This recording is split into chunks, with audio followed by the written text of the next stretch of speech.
Jadi memang tagline Maluku Bangkit, Bapak bisa jelaskan iya. kebangkitan olahraga. Jadi KONI Maluku itu punya strategi pembinaan. 2004-2008 dulu kita jalan dengan Maluku Bangun. Kemudian 2008-2012 kita jalan dengan Maluku Medali. 2012-2016 itu kita jalan dengan Maluku Prestasi. Kemudian hari ini kita akan jalan dengan Maluku Bangkit.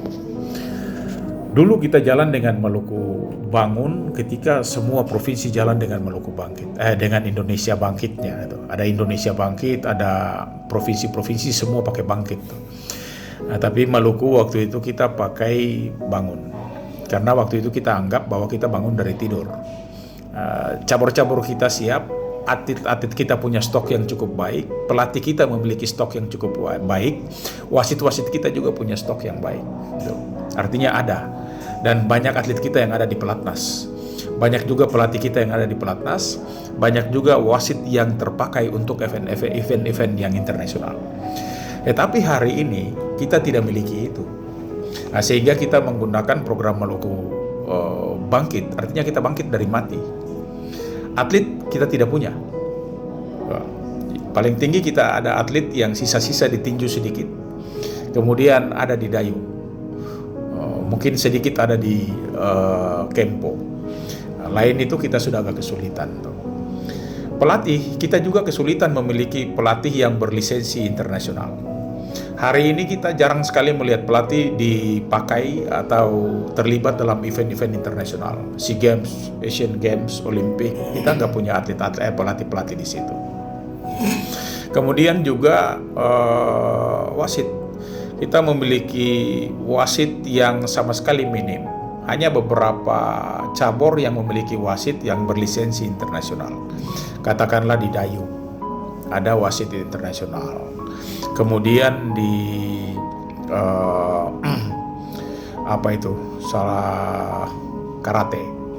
karate kita punya wasit yang berlisensi internasional.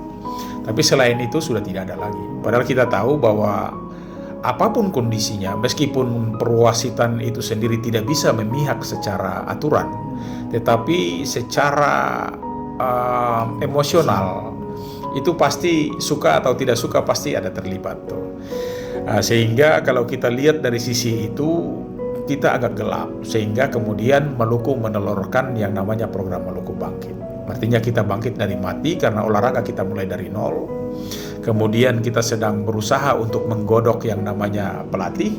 Kita juga sedang berusaha untuk menambah pundi-pundi paling tidak dari sisi jumlah untuk perwasitan. Yang mudah-mudahan pemerintah daerah cukup bisa mendukung melalui disporanya, sehingga KONI bisa, ya paling tidak program-program KONI bisa berjalan.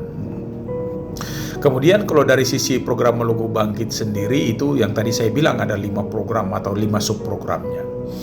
Program yang pertama itu adalah percepatan top atlet. Jadi atlet-atlet yang juara-juara itu kita bina mulai tahun 2026 sampai 2028. Jadi mereka TC jangka panjang gitu. Ya meskipun itu bukan namanya TC jangka panjang, tapi paling tidak pembinaan yang terstruktur, teratur dan berkesinambungan 2026, 2007, 2028. Kemudian program yang kedua itu adalah peningkatan kualitas pelatih. Maka suka atau tidak suka, pelatih harus kita benahi dari sisi kualitas dan sisi kuantitas. Kuantitas kita tambah, kualitas kita tingkatkan. Demikian juga dari sisi penambahan volume atau frekuensi kompetisi.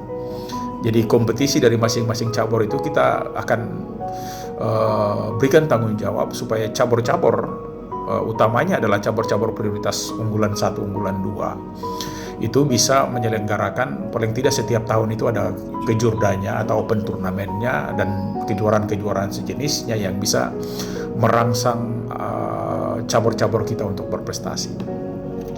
Kemudian juga ada pemberdayaan pelatih potensial di kabupaten kota. Kita berusaha banyak dari cabur-cabur itu yang punya pelatih di kabupaten kota bagus, tapi tidak tersentuh oleh Pengprovnya. Mudah-mudahan KONI bisa ikut mendukung kalau mereka punya sumber daya atletnya ada, kemudian mereka berlatih bagus, mereka punya program yang baik, mereka punya seluruh kegiatan pelatihannya jalan baik, maka KONI berusaha untuk mendukung itu. Dari sisi lain adalah sarana prasarananya kita akan siapkan, kita akan berusaha paling tidak yang ada ini kita mudah-mudahan melalui Popmal sebagian bisa tercover, sehingga sebagian lain itu hanya untuk bisa melengkapi sarana prasarana yang untuk pelatihannya saja. Katakanlah untuk latihan-latihan weight training, latihan-latihan beban, kita tidak bisa meningkatkan power atau strength, maksimum strength dan maksimum strength endurance itu kita nggak bisa tingkatkan kecuali hanya melalui weight training atau latihan beban. Nah ini yang fokus